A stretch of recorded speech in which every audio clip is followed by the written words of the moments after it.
I want to thank you all for coming to this event on digital privacy. My name is Jonathan Hodge. I'm a department head uptown at Northwick Central Library, and I've also been leading a task group on the implementation of a Toronto Public Library digital privacy initiative. So this event marks the beginning of that initiative. It's an opportunity for the Toronto Public Library and its members, which is all of you, to educate, advocate, and agitate for privacy to return to the center of our interactions online as well as in real life. So you didn't come here to talk to me, you didn't come here to listen to me, you came here to listen to all these folks. And so our first speaker, I'm glad to introduce Dr. Christopher Parsons. He received his bachelor's and his master's degrees from the University of Guelph and his PhD from the University of Victoria. He is the managing director of the Telecom Transparency Project and a research associate at the Citizen Lab in the Munk School of Global Affairs at the University of Toronto. His research focuses on the privacy, security, and political implications of third-party access to telecommunications data. So please welcome Dr. Parsons.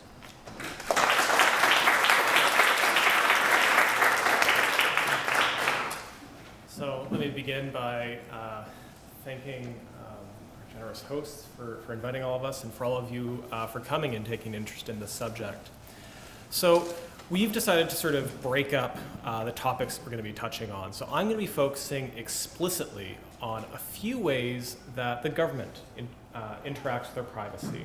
And in particular, I'm talking about a device that I happened to purchase fairly recently because I'm a tech nerd. I went out in September, October, and I put down a little over $1,000 to get my own personal tracking device. It was a major upgrade to the past tracking device I purchased a few years ago. I'm of course talking about the tracking device that most of you have in one format or another, your mobile phone.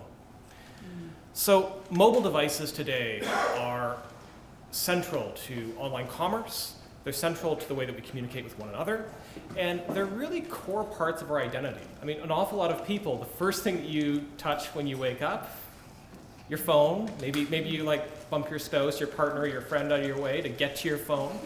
And then the last thing you're often touching, you're setting your alarm, you're checking your Facebook, your email, other things that everyone tells us not to do because it keeps us awake, but it's with your phone. And they have immense utility, but not just for the things that we normally think about. So I want to highlight a couple ways that the Government of Canada is currently involved in, we hope, lawful surveillance of mobile devices.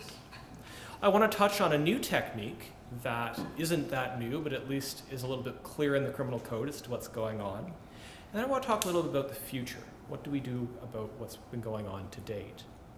So to begin with, you may have heard of a technology called IMSI catchers that Globe Mail and a few other newspapers cover. So these are little, anywhere from a backpack-sized device to something you can mount on an airplane. And what it's designed to do is trick your cell phone into connecting to it. So normally all of our phones are talking to cell towers every second. And so what these devices do is they convince your phone, or all the phones in proximity to the device, to say, hey, connect to this device, connect to this IMSI catcher. And an IMSI catcher is collecting a particular series of identifiers. One is called the IMSI number, which stands for the International Mobile Subscriber Identification Number. And it's attached to the SIM, the little card that you stick into your phone when you buy it from Rogers or whoever else. And it can also collect some other information. So there's a TACI acronym, the MSISDN, which in our language means telephone number, and also the equipment identifier for the handset itself. So every one of your phones has a unique serial identifier. So these devices, when they're activated, attract all the phones from anywhere from within 500 meters to 2 kilometers, or perhaps further abroad when they're mounted on an airplane. And it doesn't just target the 1 or 2 or 3 people that are of interest to law enforcement, but rather all the devices in proximity to the IMSI catcher get caught. Now, that's just a random number, you might say. How valuable is that? Well, it's very helpful because you can start deriving correlations. Most people don't share their phones regularly between a whole bunch of different people. So if your phone keeps popping up places, they can draw inferences. So if Brenda and my phones keep showing up in the same location, they can start saying, oh, there might be some sort of relationship there. So even without knowing it's me, it's Brenda, you can start deriving insight. Maybe we're meeting at libraries or universities or places like that. Or maybe they're routinely setting up shop outside of the CCLA, the Canadian Civil Liberties Association. Well, that indicates where I've been visiting. Or maybe a mosque, or maybe a Catholic church, or maybe. So this is one of the techniques that is used for lawful purposes. They are warranted. There's a process that they have to abide by before they can use them.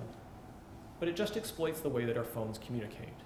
And if you want, we can talk a little bit more about some of the other uses of these, which include, in some limited cases, though none that we know of in Canada, the actual interception of content exchange between your phone and the persons that you're communicating with. So what's another way that we know that mobile devices are giving up information that are then accessible to police? Well, very recently, the police have begun sending out text messages because there was a murder. And what they did is they went to cellular providers and they said, okay, we want you to disclose to us all the persons who are in a certain geographic region. Give us their cell phone numbers. And then we're going to contact them because we think someone might know something about this murder. So that's 7,500 people. And the method that they're using to get access to this is what's called a tower dump, or a production order for a dumping of tower information. Now again, you might say, it's my phone number, I want to help with the police, what's wrong with that? There's a few pieces. A, these production orders were initially meant to solve crimes because they're going to identify persons involved in a crime. These were not meant to collect the information about citizens who are not believed to have done anything inappropriate.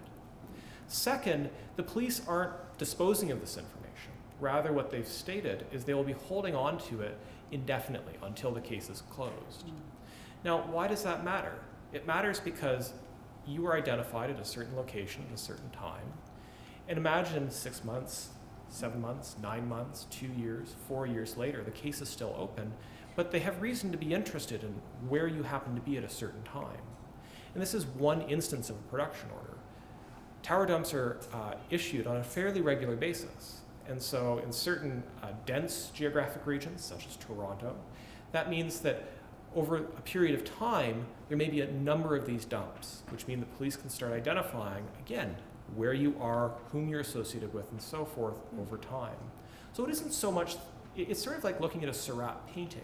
You don't necessarily need to look at the individual dot to see the significance, but if you wait over time, you see more dots added, and then the painting comes to life. So those are two methods that are used today in Canada right now. They're lawful. These are tools that are authorized under the law. The police aren't necessarily sneaking about and doing it illegally, although in some cases it's a bit hard to figure out what they're actually doing and how and when. But there's another tool that was recently introduced in the criminal code that I think is really important and very pernicious. So we all know about malware. This is the software that you install on your laptop by accident, and you get spam. Sometimes it'll lock your computer. It does all sorts of unpleasant things. In the criminal code, we recently established a power. This is Bill C-13. This is our lawful access legislation, so not C-51, which is the focus of a lot of attention, but another piece of legislation. And this authorizes the police to install, quote, tracking devices, which includes computer programs, in order to track devices. So this means that if you have an Android phone in particular, which have a number of vulnerabilities, police could acquire a piece of malware and deliver it to a particular mobile device. Again, lawfully, under warrant, to track persons. Now, there's a few difficulties with this. A, it involves actually going in and changing the way that your device actually operates. So this is very different from a standard wiretap or an interception order, where they would go to a telecommunications provider, and it just sort of like happens to pick up the thing that's already going over the wire.